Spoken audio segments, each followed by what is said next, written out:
Hi, this is the 12th part of Kin in Line.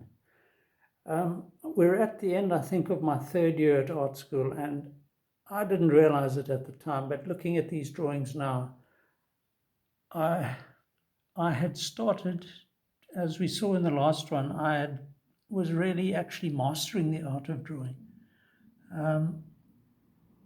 This has taken 3 years to get this far, but suddenly things are sort of falling into place. There's more freedom here. The modeling of the form is just improving. The hands are still underdrawn there, but there's a lovely fluidity running through this form. I like the fact that the head looks smaller and the legs are kind of foreshortened. And even these little quick sketches on the side there on indication that I'm drawing for the joy of it, not just stuck doing these many, many poses that Jack Lugg set for us. Somebody would have been sitting next to me and I would have sketched him. And that's what it's about. So as I said, Jack Lugg used to get us out sketching all over the show, and this is the Anne Bryant Art Gallery in East London. So I've tried to capture it. I think we would have all just gone here. It wasn't far from the Tech where we were studying. So we would have just all walked around and done a drawing, and that was part of our training, very important part.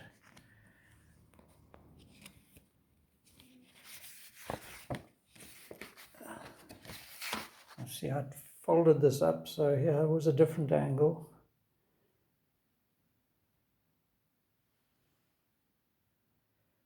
Wonderful old building, donated, I think, to the city and then used as a municipal art gallery. I know Lugg had some great works in here, particularly his carvings. I hope they're still there.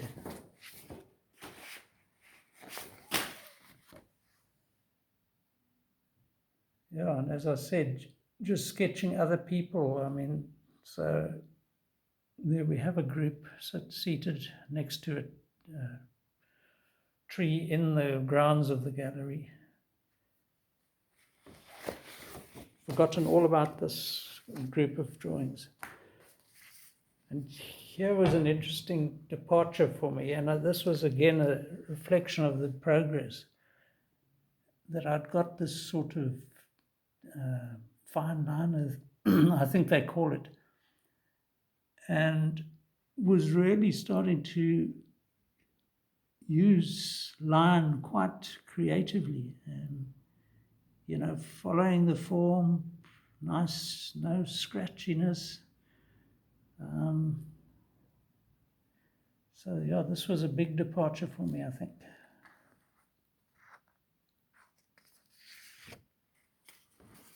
We see more of the same here. It's just needs to come into focus.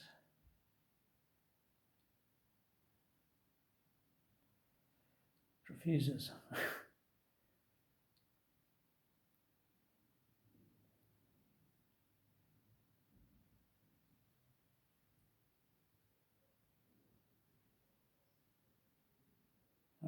Finally. So look at look at that for a pose. It takes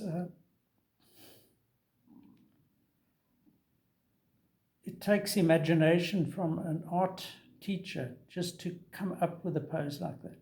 You've got the body is moving through about 3 different directions. So the right leg is facing forward, the hips are facing to the left, the chest is facing further left, and then the arm and head are facing, so it's 4 turns in that physique.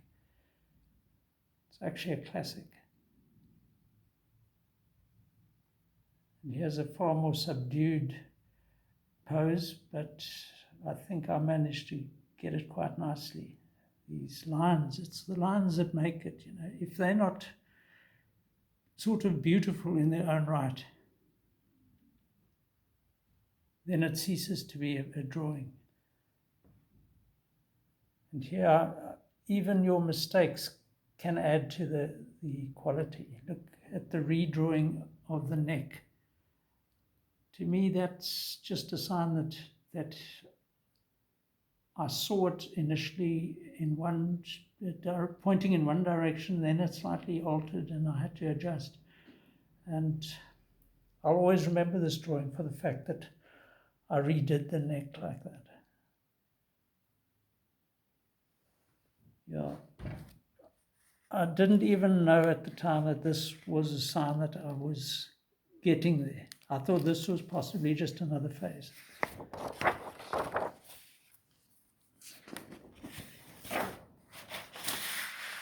And then to get the pen and ink out, and be able to sketch with some confidence, that was,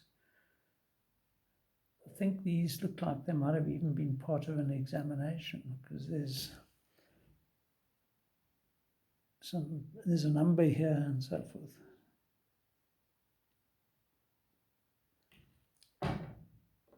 So here I would have done the sketch on the right first. Another great pose from Lug. And then just a quicker version of it, and even more interesting line work.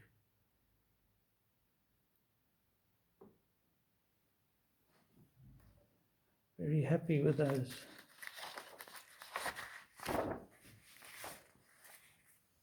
Then so if it would just focus, another sort of mobile pose here, with the right arm clearly moving as she tries to hold that pose, and you just follow it, and that's what gives the drawing life, It's not a static thing. So you can sense that somebody sat there watching the figure and followed it as it moved. By contrast, this one, she was pretty well static, and it was a long pose. So again, look at those sort of cushions or whatever. A lot of attention to the detail there, nicely shaded. Likewise, I think I was getting it on these legs and the figure generally. Sure. It's a relief now in retrospect to think that I was actually achieving something, even though I didn't realize it at the time.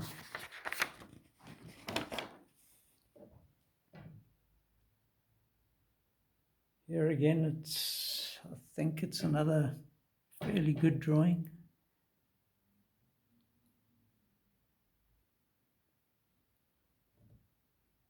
It's a bit like riding a bicycle, I think. Once you've kind of mastered it, you're not going to lose it. Look at that attention to the toe. I mean, that's what I should have been doing years ago. And there I redrew the foot. It moved, so, And the hand.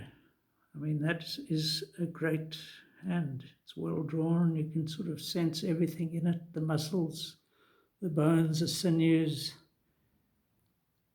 And it becomes an object drawing. So, yeah, life drawing can be object drawing. And here we certainly were drawing a human being nicely posed in recline.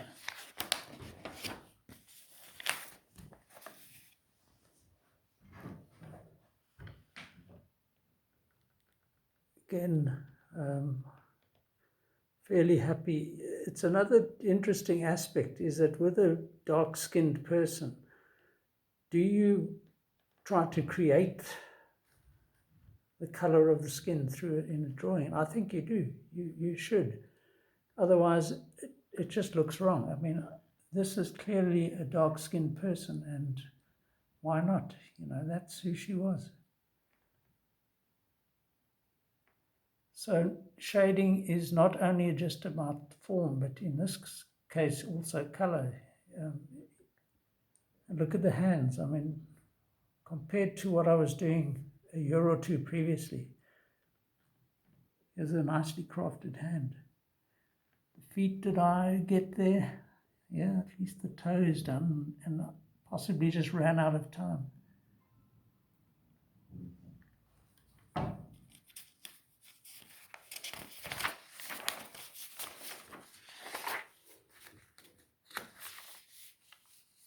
We might just have to end here with a little abstracty thing, one of the types of figures I continue to churn out. And then, you know, Jack Lad comes up with this expression, a woman with her face in her hand, you know. Is she crying? But just to have conceived a pose like this is incredible.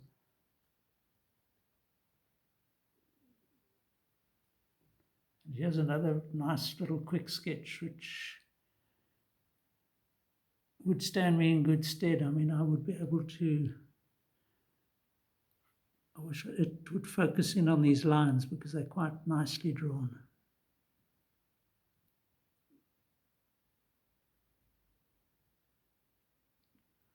Yeah, it's a